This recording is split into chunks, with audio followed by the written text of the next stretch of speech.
Sino po ba si Adrian Bersamin? Officially, PLLO, Presidential Legislative Liaison, pero lumalabas unofficially siya ang runner, bagman at disbursing officer ng Pangulo na tumatanggap at gumagastos ng kickback sa utos ng Pangulo. Merong record ng komunikasyon sa pagitan ni Yusek Adrian Bersamin at ni Pangulong Marcos mula December 2024 hanggang July 2025. Kabilang dito ang mensahe noong Marso 2025 ng pagtanggap ng delivery ng 8 billion mula kay Bernardo na pinarating kay Pangulo. Kasama ang acknowledgement at tugon ng Pangulo na okay. Sabi po sa mensahe, complete na po ang 7.122 delivery sa akin. Tapusin ko po ang computation today. When Congress blocks the presentation of evidence, Congress blocks the search of truth. We have seen this pattern before. In the Senate Blue Ribbon Committee, Senator Lacson himself revealed links involving the Bersamins, yet no full investigation followed. That we recognize the Honorable Antonio Tino of ACT Teachers Party List for his manifestation. The Honorable Tino has 2 minutes. Please proceed. Maraming salamat, Madam Speaker. Nais ko pong i-address ang mga statement o ng mga membro ng mayorya, both sa Justice Committee at sa publiko, sa media, no, na hindi raw napatunayan ng mga endorser ng complaint yung mga aligasyon laban sa Pangulo na betrayal of public trust. Wala daw ebidensyang naipakita. Una, hindi pa po ito ang yugto, yung determination of sufficiency of stance. Hindi pa ito ang yugto ng pagpapakita at pagkilatis ng ebidensya. Hindi po yan ang trabaho ng mga miyembro ng komite sa puntong ito. Gayunpaman, nais po nating idiin na sapat-sapat ang allegation of facts sa complaint para sa sufficiency in substance. Meron pong ebidensya sa lahat, lalo na dun sa ikatlong bahagi ng complaint, ang aligasyon na direktang lumahok at nakinabang si Pangulong Marcos sa flood control corruption sa pamamagitan ng pag-utos ng insertion sa BICAM at pagtanggap ng kickback o commitment mula rito. Sa partikular, nasa complaint ang aligasyon na ayon kay Yusek Bernardo, nasa 100 billion na insertion na inutos ng Pangulo, 52 billion ang kanyang direktang hinawakan at mula rito ay nagbigay siya para sa Pangulo ng 8 billion na commitment. Nasa complaint po yan. Binanggit sa complaint, ang papel hindi lamang ni Yusek Trajib Olayvar, kundi pati ni Yusek Adrian Bersamin. Sino po ba si Adrian Bersamin? Officially, PLLO, Presidential Legislative Liaison, pero lumalabas unofficially siya ang runner, bagman at disbursing officer ng Pangulo na tumatanggap at gumagastos ng kickback sa utos ng Pangulo. Merong record ng komunikasyon sa pagitan ni Yusek Adrian Bersamin at ni Pangulong Marcos mula December 2024 hanggang July 2025. Kabilang dito ang mensahe noong Marso 2025 ng pagtanggap ng delivery ng 8 billion mula kay Bernardo na pinarating kay Pangulo. Kasama ang acknowledgement at tugon ng Pangulo na okay. Sabi po sa mensahe, complete na po ang 7.122 delivery sa akin. Tapusin ko po ang computation today. Kalakip nito rin ang detalyadong computation ng mga pinaggastusan ng 8 billion na kickback. Kasama po rito, pangunahin ang gastos para sa mga kandidatong sinuportahan ng Pangulo noong nakaraang eleksyon. Kasama rin ang gastos sa mga TB-ad para sa eleksyon. Pambayad ng 6 million pesos para sa dayuhang pollster na si Perun na ginagamit na election consultant ng Malacanang at 68 million pesos bilang talent fee para sa isang performer na ginamit ng administrasyon sa kampanya. Nagpatuloy ang komunikasyon na ito hanggang July 2025. On July 10, pinaabot ni Yusek Bersamin na may delivery siya ng 2 billion pesos para sa Pangulo, sa Nara residence, sa Forbes Park, at sa sagot ng Pangulo. Sasabihan ko, si June Baris. This is July 10. The President appears to be receiving kickbacks days before he went to Congress. Humarap siya rito at nagsabing, mahiya naman kayo. Sino po ang dapat na mahiya?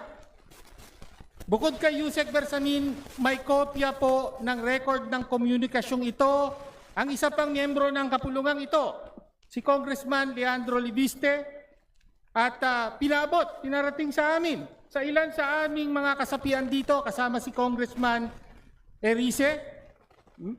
Hawak din ito ng isang LGU official na Respectfully pinagkakatiwalaan requesting the ng Honorable mga Tino to Bersamin. Sa please madaling wrap sabi, up. may malakas na ebidensya sa aligasyon na may alam na alam ng Pangulo ang corruption sa flood control. Direktang lumahok siya at tumanggap siya ng kickback mula rito. At nasa kapulungan ngayon ito kung boboto para patayin ng impeachment at para tuluyan ng maprotektahan ng Pangulo sa investigasyon at paglilitis na tanging magagawa sa pamamagitan ng impeachment. Ngunit nasa kapangyarihan ng plenaryong ito kung boboto ang kahit 1/3 lamang para ituloy ang proseso ng impeachment hanggang sa paglilitis. Thank you very much, Meron Honorable ba Tino. ritong titindig para malantad ang buong katotohanan ng flood control? Meron ba ritong handang panagutin si Pangulong Ferdinand Bongbong Marcos? Ano man ang mangyari, patayin man ang impeachment ngayong hapon, lalabas at lalabas ang katotohanan. Mananagot ang Pangulo sa taong bayan. Maraming salamat. Thank you Madam very Speaker. much. Majority Leader. Madam Speaker, I move to recognize the Honorable Edgar Erice of the 2nd District of Caloocan for his manifestation. The Honorable Edgar Erice has 2 minutes for his manifestation. Thank you, Madam Speaker. Bago po ako magsalita, kino-confirm ko lang po yung sinabi ni Representative Tino. Pero hindi lang po ako, marami kami na maraming congressman dito. Kasama doon, ayoko na lang sabihin kung sino.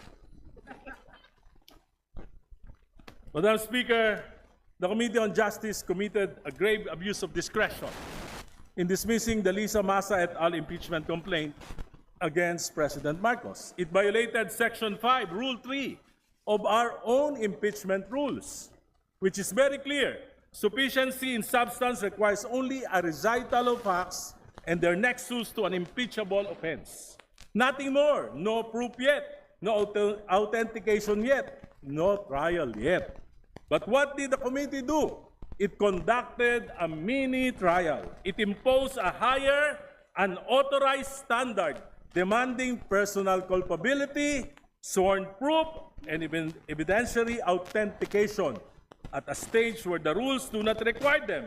In doing so, the committee cut off the complainant's right to present evidence and testimony in the proper forum, which is the impeachment hearing. Kaya po hindi na-present yung ebidensya. This does not just violate the rules, it undermines the very purpose of impeachment, which is public accountability.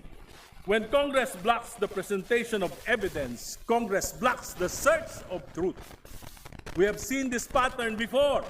In the Senate Blue Ribbon Committee, Senator Lacson himself revealed links involving the Bersamins, yet no full investigation followed. The truth was mentioned, then buried. Now we see it again in this House.